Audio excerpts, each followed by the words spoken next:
Hey, it's Coach Justin from Ultimate Baseball Training. Welcome back to another video. And in today's video, I want to talk about a common question that I always receive, and that is, Justin, what should I do in terms of baseball specific workouts? What can I do, whether it's body weight stuff or in the gym or something else? What should I do in order to maximize my performance as a baseball player? What should my workouts look like? And so that's exactly what we're going to be talking about in today's video. So without further ado, let's just jump right into it.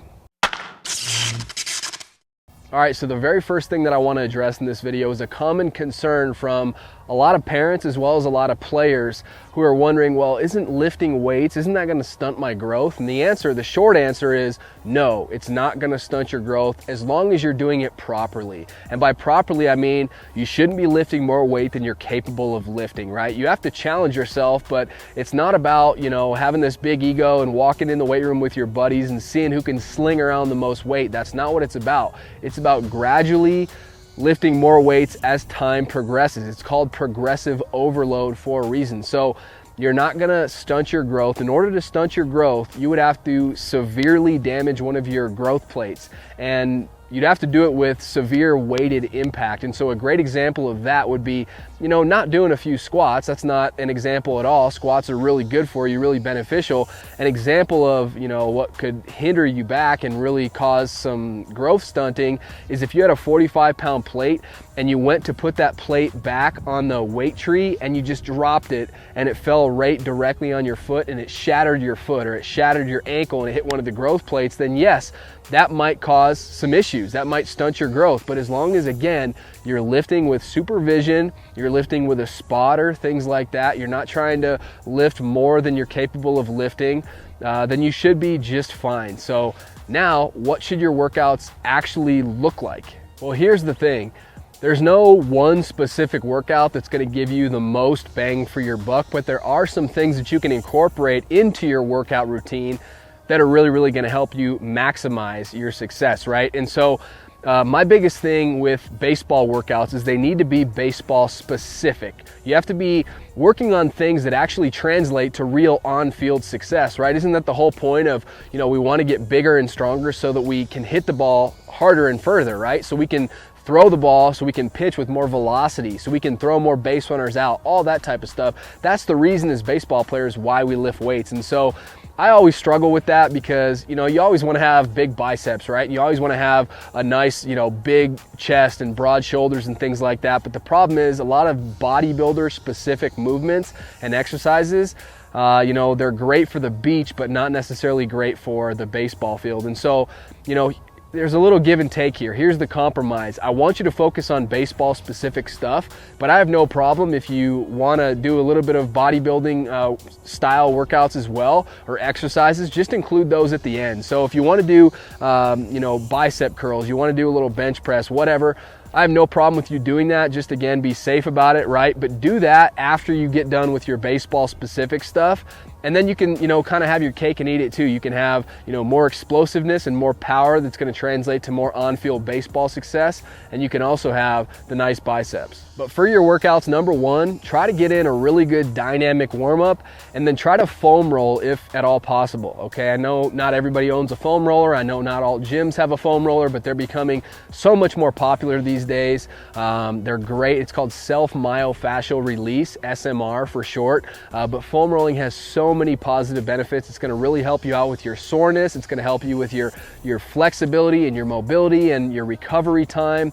All that good stuff. It's going to make you feel so much better, I promise you. And if you don't have a foam roller, go pick one up. They're super inexpensive. So I recommend foam rolling before your workout, and then you can also do it after your workout if you want to, right? And then a dynamic warm-up, especially guys as you get older. And I'm not even talking about, into your 30s or anything like that. I'm talking about, high school and college age. And as your season gets a little bit longer, you have to take care of yourself. And part of that is warming up properly, right? You don't just, or at least you shouldn't just step on the baseball field and throw to warm up. You should warm up to throw. You shouldn't just swing the baseball bat as your warm up. You should warm up to then swing and to then hit. So I know that warming up is not something that anybody enjoys doing, but I think that it's very necessary. It's going to help you avoid injury. So do foam rolling and then, get your blood flowing with a good dynamic warm up. That's the very first thing you should do in any baseball workout. The next component that every baseball workout should have is compound exercises. So basically there's two types of exercises. There's compound exercises and then there's isolation exercises. And we just talked about the whole bodybuilder deal. A lot of bodybuilder exercises are isolation exercises because really what they're trying to do is they're trying to sculpt their body and work on individual body parts. So you take a bicep curl, right? Or a tricep extension. You know, does a bicep curl maybe work a few other muscles? Yeah, maybe, right? Does a tricep extension maybe work a few other things? Yeah, maybe it helps you with your grip and some other things like that. But how about a squat? A squat not only works, you know, your glutes, but your hamstrings and your quads and your calves and your core. So a squat is an example of a compound movement. A compound movement is when you're incorporating multiple muscle groups. So like we just talked about, you're not just doing a bicep curl, that's an isolation exercise. You're just isolating one thing. You're isolating your bicep there. With a compound movement, we're working on really multiple muscle groups at once. So especially for you guys who don't want to spend an hour and a half, 2 hours in the gym, we want to get the most bang for our buck, right? Show up and do compound movements. So some great compound movement examples. Well, the squat, that's one I just mentioned. Another great one is deadlifts. Another great one is cleans. Right? There's so many different exercises. Even you take a bench press, that's not just working your chest, that's also working your triceps as kind of a secondary benefit, a fringe benefit to that lift, right? So, you know, there's, if you're interested in this kind of stuff and you want, you know, more specific exercises that you can do or rep ranges or anything like that, please like this video and let me know in the comments because I would love to talk more about this, right? But that's what I want you to focus on. Number one is compound exercises because it really just maximizes your time in the gym. And we want to work on our big muscles, and most compound exercises do work on our big muscles. The biceps are great for the beach, but if we really want to throw harder, if we want to hit the ball further, we need to work on our big muscles that we actually hit with. We hit and throw with our big muscles, our legs, right? Our legs, our butt, our core, so that's what we need to train in the gym. So after we do our compound exercises, I think every baseball workout should then include explosive exercises.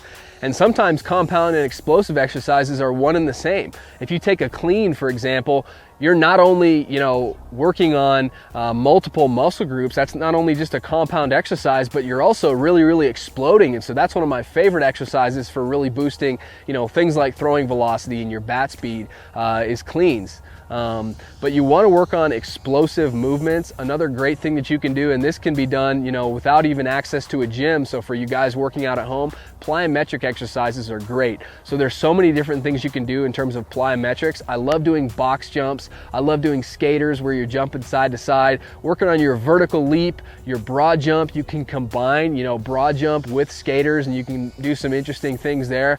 You can, you know, do split squat jumps where you're alternating legs and trying to jump as high as you possibly can. But explosive movements like plyometrics, like cleans, all that good stuff, it's really working on developing your fast twitch muscle fibers. And if you think about the game of baseball, everything we do on the field is explosive. When you pitch and you throw the ball to home plate, it's not a methodical movement, it's an explosive movement. When you swing a baseball bat, it's an explosive movement. When you're stealing a base, it's explosive. And so our training needs to mimic what we're actually going to be doing on the field. And last but certainly not least, I think every single baseball workout should include some flexibility work, mobility work, as well as arm care, right? And so I've included these things at the end because I think that there are things that you should do at the end of your workout. We want to do a dynamic warm-up to get the blood flowing and really get our bodies primed and ready to do the big chunk of our workout. And then after that big chunk is complete, we've done our compound movements, we've done our explosive exercises, then we can get into a little bit more of the static stretching, right? We don't want to do that at the beginning, but it's fine to do at the end of your workouts more as a cool down. So get into some of that static stretching and really get into some of the arm care stuff. You can do a lot of band work, that's great. You can do a lot of rotator cuff exercises with dumbbells or even things without weights. There's so many different things you can do. You can do YWTLs and empty cans, all that good stuff. But I think that you should end your workout with a cool down where you focus on really these three components. So that's it. I really hope you enjoyed today's video. And if you did, if you'd like to hear more about, again, specifics, more specific exercises that you should do, maybe a full workout on, how many sets and reps and all that kind of good stuff, let me know. Like this video and leave a comment down below. Let me know if this is something that you're interested in. If not, I'll just breeze over it and move on to other topics. But I definitely wanted to address this in a video because it's a question that I receive all the time. So hopefully this was helpful.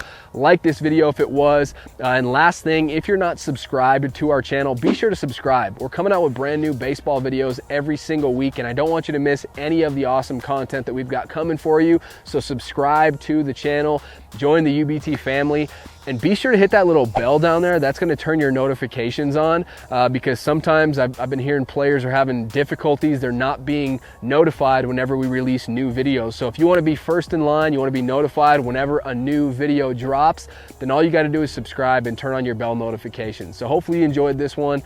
Thank you so much for watching, and I'll see you next time.